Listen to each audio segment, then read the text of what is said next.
mesa camilla metálica, Sí. 3 seres a mi lado, pequeñitos, los típicos de ojos ahuevados. Me fijé en sus ojos, que eran muy grandes, pero eran así como alargados hacia los laterales. Pocos asuntos hay tan controvertidos, polémicos y a la vez aterradores como las supuestas abducciones, porque sus protagonistas aseguran haber sido secuestrados por entidades de origen extraterrestre. Tui se encuentra en la frontera de España con Portugal. Allí nos espera Juan Ramón Guede, un hombre que está absolutamente convencido de que una noche de agosto de 1989, un ovni los secuestró a él y a su tío. Lleva años contando la misma historia, con los mismos puntos y las mismas comas. Ese día Juan Ramón Guede se encontraba con su tío en un lavadero de coches a las afueras de Tui. Y fue precisamente al regreso a esta ciudad, a eso de las 6 de la tarde, cuando ocurrió algo que le cambiaría la vida para siempre. Ahí está, vamos a hablar con él. Juan Ramón, ¿qué pasa, hombre? Hombre, ¿qué tal? ¿Cómo estás? Bien. Muchísimas gracias por atenderme. ¿Te parece que vayamos para el sitio? Venga. Vamos para allá. Bueno, Juan Ramón, pues ya estamos yendo camino del lugar donde ocurrió, bueno, pues una experiencia que ha marcado tu vida. ¿Qué estabais haciendo aquel día? Pues estábamos en una especie de lavadero, depósito de agua, pues lavando el coche, merendando, pasando una tarde de verano. ¿Tú tenías cuántos años? Yo tenía 11 años. 11 años, eras un niño. Sí, era un niño prácticamente. Y de repente, al regreso a casa, ¿qué es lo que ocurre? Después, cuando salimos, eran sobre las 6 de la tarde, íbamos hacia casa y, bueno, pues a mano derecha, en una curva, pues apareció un orbe de luz gigante, una bola de luz que empezaba a subir hacia arriba, ¿no? Y emanaba luz desde el interior hacia afuera, hacia nosotros. Cuando dices que era gigante, ¿de qué tamaño aproximado podía...? Pues no sé, pero era como de... Yo calculo 3 pisos de altura, por ahí, en circunferencia, o sea, en... 3 pisos de altura. O sea, estamos hablando de Era 12, bastante. 15 metros Sí, fácil. sí. Y era enorme, enorme. ¿Y qué es lo que hace tu tío? Mi tío me dice, paramos aquí el coche, no salgas, un momento. Y yo pues salí instintivamente, no sé por qué. Y ahí fue cuando empecé a ver mi cuerpo subir y solo podía mover la cabeza. Giré la cabeza, miré nuestros cuerpos abajo como si fuera una película que alguien le hubiera dado stop. Y claro, yo no entendía nada, no sé por qué estaba pasando. Me has comentado en alguna ocasión que en ese momento en el que se produce esa experiencia extraña en la que parece que te elevas, te ves a ti mismo, ¿no? Sí, sí. Abajo, la naturaleza estaba como muerta. Quien venga por estos bosques sabe perfectamente que se oye todo tipo de sonidos. Sí, y sí, sin sí. embargo, no se oía nada. Está en una zona pues, donde se escuchan muchos pájaros, agua, mucha agua, porque hay como regueros pequeños. Sí. Y en ese momento es como si no hubiera sonido, es como si estuviera al vacío todo, ¿no? Algo extraño, ¿no? Y eso ocurrió en esta misma carretera que estamos recorriendo y en el lugar al que estamos a puntito de llegar, ¿no? Sí, así es. Pues si te parece, ahí ya me cuentas, porque todavía esta experiencia tiene una cantidad de ramificaciones tremenda, ¿no? Sí, A ver, sí. ¿quién te ha cambiado la vida, lógicamente? A mí me cambió la vida completamente. Para bien, pero también para mal. ¿Qué fue lo que ocurrió aquí? Pues aquí, de esa parte de los árboles, empezó a subir como el orbe de luz, la bola de luz. Y ahora no se ve muy bien, pero hay una distancia bastante considerable de altura. Y yo no sé si estaba debajo, esperando, o si apareció de golpe, ¿no? Tú, aquella experiencia la viviste, por decirlo de alguna forma, muy rápido, ¿no? Porque en ese instante es como si subieras En ese y instante- duró muy poco tiempo, ¿no? Sí, en ese instante pasó todo rápido. Para mí fue como si fuera un minuto, menos de un minuto, de lo que recuerdo en ese momento. Y años después se decide, entiendo que tú eres el primero que estás interesado en saber si ha Claro. ocurrido algo, porque además me comentabas que incluso viste que tu reloj había una serie de horas que se habían perdido, Claro. ¿no? Había una pérdida de espacio de tiempo. Cuando todo paró, yo llevaba una especie de reloj de estos que se llevaban en la época, Casio, de estos normalitos. Digitales, ¿no? Digitales, y a mí pues me faltaba tiempo. porque cuando pasó eso eran sobre las 6 y después, no recuerdo exactamente, pero eran como casi las 11. Y así van pasando los años hasta que llega un día en el que un médico, el doctor Miguel Ángel Pertierra, te hace una sesión de hipnosis y todo lo que estaba borrado de esas horas, ¿no?, que pasan, empiezan a volver a tu mente, ¿no? Sí, así es. Hasta ese momento yo recordaba pues poca cosa. Y cuando pasó lo de la regresión, pues ya empecé a ver cosas que yo no tenía ni idea de que había pasado. Los motivos que le pueden llevar a un testigo a hacerse una regresión es saber qué es lo que le ha ocurrido. En este caso, la pérdida de tiempo y también el problema psicológico que tuvo después. Bueno, yo estoy convencido que Juan Ramón Guede cuenta la verdad, porque yo he tenido la oportunidad de entrevistarlo en varias ocasiones e incluso de estar con él en el lugar de los hechos, donde él sufrió ese episodio de abducción. Y me consta que él quedó muy afectado por esa experiencia. Y es que Juan Ramón Guede, a raíz de recordar su experiencia, empezó a atar cabos a tantos porqués que había en su vida, a tantas situaciones que no le habían permitido llevar una existencia normal, porque lo que recordó nuestro testigo era lo suficientemente impactante como para explicar por qué, llegado el caso, sufrió una fobia extrema que lo mantuvo encerrado en casa durante años. Me vi dentro, había mucha más gente. Entiendo, dentro de la nave. Sí. Bueno, de la nave, de lo que fuera aquello. Me vi dentro de la estancia, nave, lo que fuera, y había mucha gente. Es un tema un poco peliagudo, para mucha gente un poco tabú, pero fue la Virgen María, María Magdalena, un ser alto, pelo largo, con espada y mirándome fijamente. Serio, yo digo, bueno, no le di así mucha importancia, ¿no? Y después había una voz como detrás mía, pero que estaba en todas partes, y me decía, tranquilo, Juan, no pasa nada. Después, a mano izquierda también, vi como muchos niños de diferentes razas y estaban como sentados mirando unos paneles donde aparecían imágenes, donde aparecían eventos, que no sé muy bien qué era porque no me fijé muy bien. Y después de frente, al lado del ser alto, había como una ventana grande que se veía la tierra. También recuerdo que el manto que llevaba la Virgen María era como tridimensional, llevaba como estrellas, era azul y llevaba una especie de luna, pero no sabía explicar. Era como un manto vivo.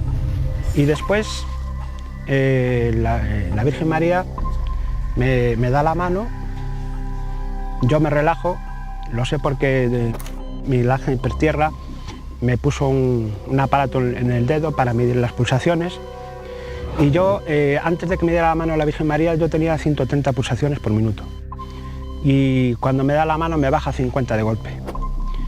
Y entonces, pues claro, Miguel Ángel Pertierra dice, esto no es posible, no puede ser, no es normal. Juan Ramón Guede estuvo monitorizado con un pulsiosímetro, medíamos saturación de la sangre, de oxígeno y las pulsaciones cardíacas. En un momento le suben 25 puntos cuando ve a unos seres cabezones y cuando resulta que ve a estos seres altos, en este caso rubios, que le relajan, baja las pulsaciones. Significa que su amígdala cerebral está siendo estimulada por sus recuerdos, por lo cual se produce relajación y bienestar. Y todos estos recuerdos te vienen a raíz de la regresión. Anteriormente tú no tienes ningún tipo de recuerdo. Anteriormente recuerdo que lo único que recuerdo en una especie de minuto, mesa camilla metálica, 3 seres a mi lado, pequeñitos, los típicos de ojos ahuevados, bajitos, otros 3 a mi lado y un ser alto de frente, alto, pelo largo, con una banda hacia aquí y un emblema, un escudo aquí, que me miraba y me sonreía. Hasta eso, hasta la regresión era lo único que recordaba. ¿Con tu tío no has vuelto a hablar de este asunto? Porque entiendo que es que a partir de ese instante te quedarían muchísimas dudas, sobre todo después de la experiencia de regresión. Bastantes, lo intenté hablar con él cientos de veces durante años, pero fue imposible. Rechazaba hablar del tema, decía que no quería saber nada Yo le notaba con miedo. Me comentabas en el coche viniendo para acá que en este lugar, lo que se vio aquí, cambió tu vida para bien, pero también para mal. ¿Por qué Sí, para mal? así es. Para bien y para mal. Para mal porque cuanto más recordaba, mi vida iba empeorando, entre comillas, ¿no? Cuando más recordé fue cuando me empezó la agorafobia, una agorafobia criminal que me tuvo en casa años y años, no podía salir. Me iban a contratar en la radio municipal de aquí de Tui, tenía novia, tenía amigos, lo perdí todo. La conclusión que se puede realizar de esta regresión a Juan Ramón Guedes es que él ha vivido algo real, que para él es real, que se ha manifestado de forma sintomática y orgánica, como ha sido la subida y bajada de pulsaciones, pero sobre todo una cosa muy importante, la mejora, la curación de un proceso psicológico que llevaba arrastrando durante más de 13 años, la agorafobia, el miedo a salir fuera al recordar la experiencia que él había tenido. En esa regresión ha habido algo que ha sucedido, es la mejoría de un proceso psicológico, por lo cual algo estaba bloqueando su mente, algo real, un suceso real y traumático estaba bloqueando su mente. ¿Alguna vez has pensado que lo que a ti te ocurrió hay quien lo asocia, en base a su propia experiencia, con el fenómeno de la abducción extraterrestre? Yo creo que sí. Yo creo que sí. Él vivió algo. Él vivió algo porque, vamos a ver, él no tenía una agorafobia ni un miedo leve. Él es que no podía salir de más de 50 metros del perímetro. 13 años donde los especialistas iban a su casa, donde si tenía que ir una ambulancia, iba a su casa. Si tenía que ir una UCI, tendría que haber ido a su casa. ¿Qué ocurre? Que él lo ha vivido como real. Él realmente le ha pasado algo. De hecho, con el familiar con el que iba no quiso hablar, no quiso decir nada. Y lo que sí es objetivo son esas 4 horas de missing time, de tiempo perdido. Eso es real. Que lo que haya sucedido en ese momento él lo cuenta de una forma reiteradamente similar, por lo cual hay que pensar que cuando alguien te cuenta una historia similar hay algo de realidad. Yo no tengo ninguna duda de que cuentas la verdad. No tengo ninguna duda. Sé que es tu verdad, que fue tu experiencia, tu vivencia, y por eso te quiero dar las gracias, porque entiendo que hay que ser muy valiente para contar lo que has contado. Hay que ser muy valiente porque te expones a la opinión del público, a las malas palabras, a que te señalen con el dedo, pero a mí eso ya me da igual. Después de lo que pasé con la fobia, después de perderlo todo, ya me da igual lo que piense la gente. Lo único que quiero es que si mi caso puede ayudar a otros, pues entonces todo lo malo que me pueda decir la gente, me da igual, me compensa. Pues con esa idea y con esa reflexión nos quedamos. ¿Te parece que nos vayamos, que ya empieza a hacer frío? Venga, vamos. Venga, vamos. Repito, se podrá pensar que es un demente, un loco o un mentiroso. Pero algo me dice que este hombre no miente. Simplemente ha interpretado según sus creencias una experiencia que le ha marcado para siempre. Aunque quién sabe, quizás sean sus inductores los que hayan querido que lo cuente así. En fin, que para que pueda interpretar, lógicamente, tiene que existir una experiencia previa. Y hasta ahora lo que ocurrió aquella noche de agosto de 1989 es algo que permanece oculto en lo más profundo de la mente de Juan Ramón.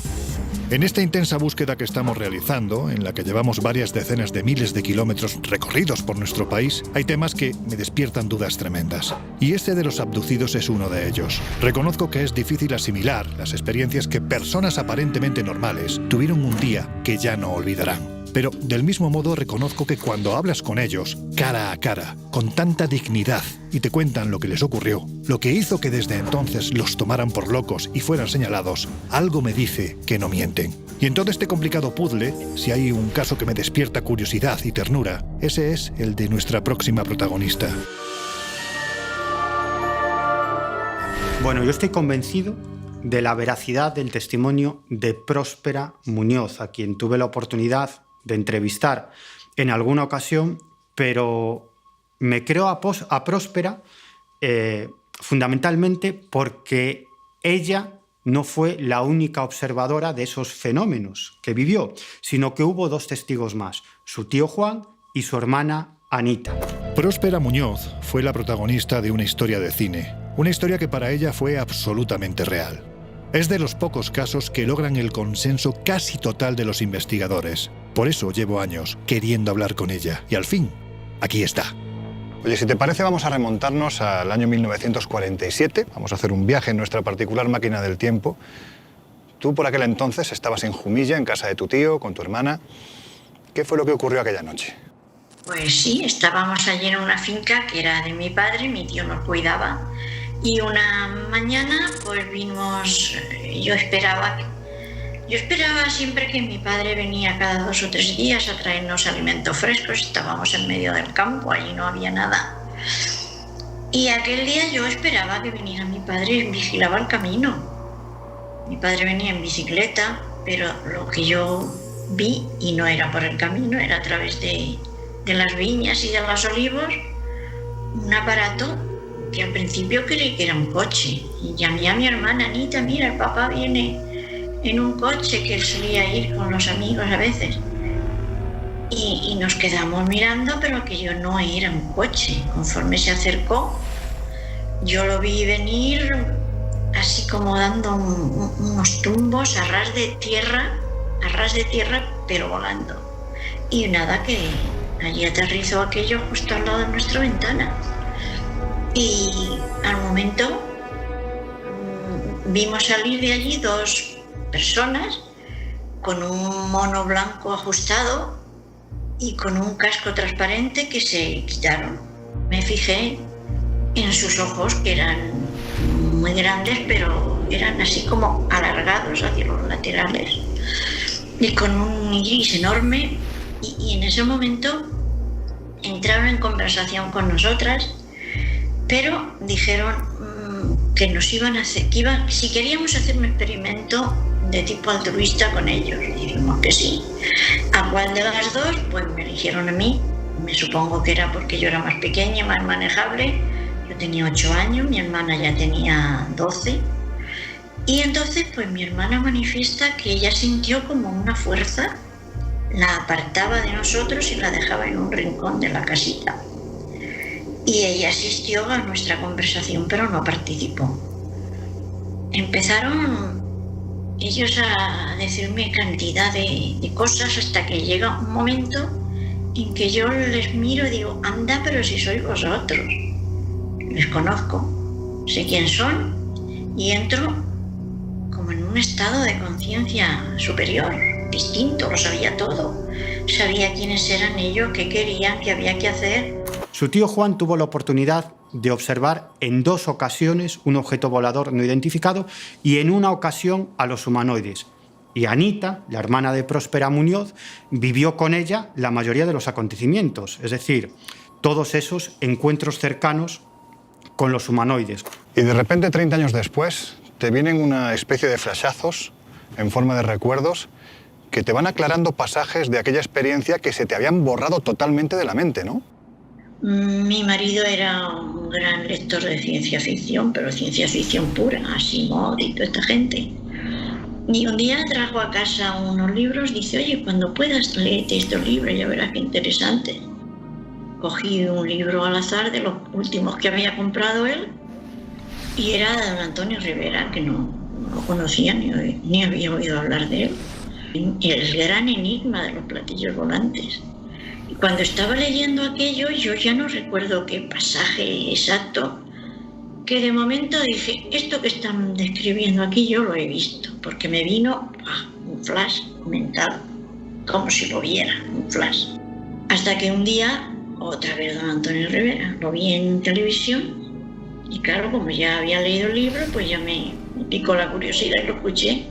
Y entonces habló de las abducciones, que yo no había oído esa palabra en mi vida, ni sabía lo que era. Pues ya empecé a recordar un poquito. Hablé con mi hermana, que yo vivía en Gerona y ella vivía en Murcia. Vinimos de vacaciones, hablamos. Anita, ¿tú te acuerdas de un día que vimos una luz muy extraña, muy grande? Y dice: sí, claro que me acuerdo. ¿Pero qué era aquello? ¿Por qué no hemos hablado antes de esto? Yo porque no me acordaba, yo tampoco. Y el testimonio de Anita para mí tiene un valor fundamental, porque ella estuvo callada durante muchas décadas, porque a su marido no le gustaba que hablara sobre esta cuestión. Por lo tanto, una vez que falleció el marido, ella se sintió libre para hablar y habló con algunos investigadores, entre otros conmigo, y Anita me relató su experiencia junto a Próspera Muñoz. Y el testimonio de Anita corrobora el testimonio de Próspera Muñoz. Ella fue recordando por su parte y yo por la mía. Y cuando me llamó al cabo de unos días dije, bueno, esto es real, no me lo he inventado yo, ni lo he soñado, ni es una fantasía, esto es real. Si mi hermana se acuerda con los mismos detalles que yo, porque claro, es lo que tú me dices, que pensaba o que sentía, confusión, una confusión enorme y una zozobra. Ya llegué a un momento que dije que no dudo más, por Dios, si yo toqué y aquello era físico y real, pues que ya no me convence nadie de que no fuera físico y real. El siguiente paso ya es que vinieron, no sé si aquella noche no, debía de ser la siguiente o la otra después. Me cogieron de la mano y caminamos unos metros hasta una ladera de una montaña que había enfrente, donde había otro aparato igual que el que había venido por la mañana, pero mucho más grande. Yo siempre digo que era como un chalet de dos pisos. El caso que allí entramos. En esta escena también había unos hombres, unos seres. ¿Cómo actuaron? Una vez que estaba allí me hicieron el examen físico exhaustivo. Lo que más me llamó la atención es que, claro, ellos tenían solo 4 dedos, les faltaba el pulgar. Y cuando me están haciendo el examen físico, yo veo cómo maneja las